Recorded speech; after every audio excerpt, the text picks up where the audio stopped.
In the name of the Father, the Son, and the Holy Spirit. Amen.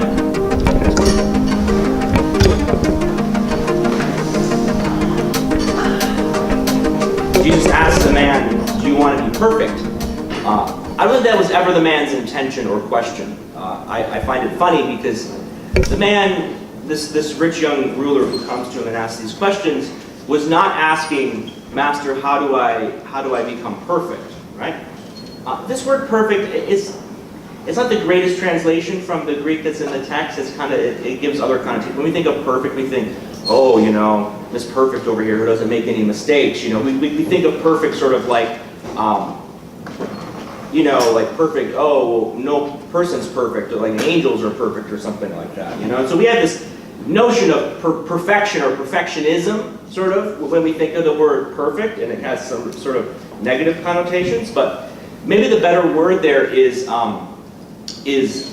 fully mature, right? Because the word perfect means something's come to its completion, right? It's come to its end. It's come to its kind of best form that it was meant to be in. So like it's perfect. So like when a flower finally opens up and it pollinates and it creates another flower, that's a perfect flower because it's done what a flower is supposed to do. That's what the word perfect means there in this context. You want to be perfect means you want to be really everything that you can be, to be fully human, right? But the man wasn't really looking for that. He wasn't looking for the perfect way, right? He wasn't looking for this. He was looking for like, what's the bare minimum I have to do to get into heaven, right? And his intentions are kind of revealed, and Jesus knows what his intentions are. They're not entirely sincere. There's a little bit of a boasting there, because he asks, well, what else do I have to do? And the implicit message there is, I've done everything I need to do. And the answer he was actually looking for is, no, you've done everything to get into heaven. You're A-okay. Right? That's the answer he was looking for. The answer that Christ gave him was not what he was seeking. He was not seeking, how do I become perfect? Right? Because then Jesus said, what do you have to do to be perfect, right? He found the man sort of like Achilles' heel, right? He found that one thing, like, oh, he kept all these other commandments, but this particular one he didn't want to do, right? I mean, it's not a commandment, right, anywhere in the Old Testament to sell everything you have and to become poor. That's not a commandment, right? So Jesus is asking him to go above and beyond sort of these minimum things, right? Like, oh, well, I didn't kill anybody, and I didn't steal anything. And it's like, oh, good for you, you're not a terrible person, But he didn't. He's like, oh, I didn't do any of these things. I didn't do any of these big sins, right? And then what's asked of him to go and sell everything he has, and then to follow Christ, like some sort of vagabond wandering around, Palestine in the first century, was a bit more than he could swallow. And so Jesus sort of gave the man what he needed was a good dose of humility, and sort of showed to him and to other people around him what's really necessary. And so there's a few lessons we can draw from this. One is that God isn't interested in minimum requirements, and that's not really what our faith is about, is minimum requirements. For the same reason that relationships don't work if you set minimum requirements to them. Like a marriage isn't like, I do 50% and you do 50%, okay? If you do that, you're always going to be bickering over who's not doing their fair share. A marriage is one of self-sacrifice where you give 100% and you trust the other person to give 100%. And if both people are giving 100%, you have love. And this really should be the model for all real relationships, that really work. I mean, Jesus comes down, and what does he do? He gives everything, right? He gives it all. He dies, right? And he asks us to come and do the same thing for him in love. So that's the first lesson, is that it's not about minimums. And this man was looking for sort of like rules and boxes he could check off so that he could feel self-satisfied, right? The second thing we learn is that coming to Christ, I mean, look, if people come to Christ, and as often as they are comforted, right, and strengthened and reassured, they're also afflicted, right, and made really uncomfortable and made angry. And the same thing is for the church. We come to church to be comforted, right? To feel good about ourselves, to be affirmed. But that's not everything, right? If you come to church and that's the only thing that you expect the church to give you, one, you're missing out on a lot, and two, you're going to be disappointed because the church is going to afflict you and piss you off just as much as it's going to make you feel good about yourself. And you know what? You should want that. You should want to be challenged, to be pushed outside of your comfort zone, to be made to feel a little bit uncomfortable about yourself and where you are. Because that's how you grow, right? That's how you change. And if we only ever want to be told that everything's fine, guess what's going to happen? We're never going to deal with the real issues in our lives that are necessary for us to grow as people. And so that's the second thing, is that we should come to church to be comforted and afflicted. And we should be open to that. The third thing is that we're capable of a lot more than we think. Right? This man was really selling himself short morally, or in terms of his character, of what he thought he was capable of. But really, we're all capable of a lot more than we give ourselves credit for. If we are really willing to push ourselves and to be persistent with stuff and really be disciplined, we are capable of a lot more than we think. There's in the Navy SEALs, they have what's called the 40-60 rule, which is like when somebody is training in the Navy SEALs, it's like in the Navy SEAL school to get in, and they're at the breaking point, right? And they're like going to give up, and they're about to lose their mind. The instructors will say that person is only at 40% of their potential right now, right? And they probably thought, this is the most I've ever done in my life. I'm pushing myself to my limits. And they'll say, no, you're not. You just have never crossed your limits before, and you're not used to doing it. And most people only are operating at 10 or 20% of their actual potential of what they're capable of doing in life.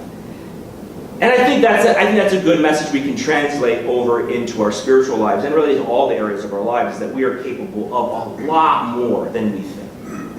And the purpose with Christ, you see, is he pushes people to these heights of moral achievement that people never would have thought possible. I mean, look at these apostles. They're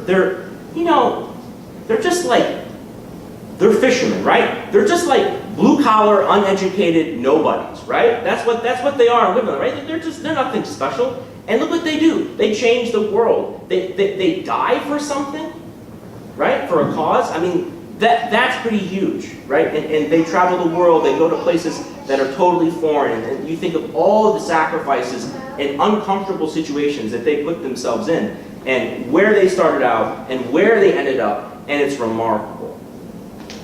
And part of the lives of the saints, why we have the saints, and we recall them and we read them, is their examples, right? To inspire us that we really can do a lot more than we think, and people who seem like a nobody, with God's help, can really do something that seems impossible, right? And that's where the gospel ends, right? With God, all things are possible. When Jesus says, he makes this comment, right? It's easier for a rich man to pass through the eye of a needle than it is to enter heaven. I mean, this reminds us again, what is the main message of Jesus' preaching in the New Testament? If there's one thing that stands out more than anything else, what is it? Money, right? And if there's anything that makes people uncomfortable, it's what? Talking about money, right?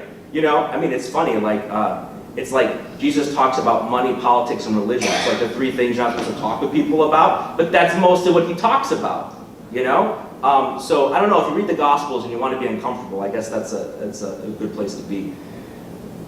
That phrase, passing through the eye of a needle, the camel, from the reading and stuff I did when I was in seminary, there's really three sort of possible interpretations of this. Because it's kind of a strange thing. Like, what are they talking about? Like, it seems like one analogy is what it seems at its face, what most people think of. The eye of a needle, right? A tiny little needle, and you have a camel, right? So it's like, it's totally impossible. There's two other very possible explanations. One is, there was a gate in Jerusalem called the Eye of the Needle, and it was very, very narrow, far, far too narrow for a camel to fit through. A person could barely fit through it, right? So it was like, well, there's no way you can fit a camel through the Eye of the Needle. That was the name of one of the gates in the city wall.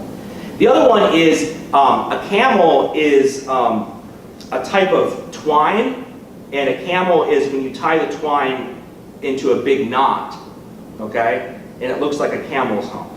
And the twine itself is kind of, you've seen twine, it looks like camel's hair, right? So it's called a camel. And you can't pass a camel through the eye of a needle when you're sewing. That's the other possible explanation.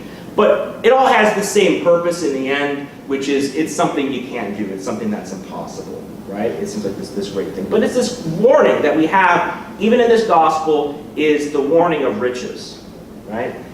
And the warning of riches isn't just money, but it's really what we think is any attachment to material things, right? Any attachment to material things. Or even immaterial things, right? Like we could be overly attached to our reputation, or our status, or our fame, or something like that, right? Or our sort of, our position that we have, or something like that. Like what happens, a lot of men when they become unemployed and they can't get a job, what's so difficult is not having money. It's not having they lose their sense of identity when they don't have a job because they don't have anything to do. And a lot of men get into really destructive behaviors because they don't know what to do with themselves. They feel totally worthless if they don't have a job to do, right? This is very common. Again, so we can be overly attached to all kinds of things. And so the whole point is that we're not supposed to be attached to anything or have any sort of possessions, right? To possess anything. Because the message of Christ is that anything we possess actually possesses us. And so it's sort of a call to a life of freedom, where you're not attached to anything, you don't try to possess anything, which means you're not trying to control anything, right? You're not trying to own anything else.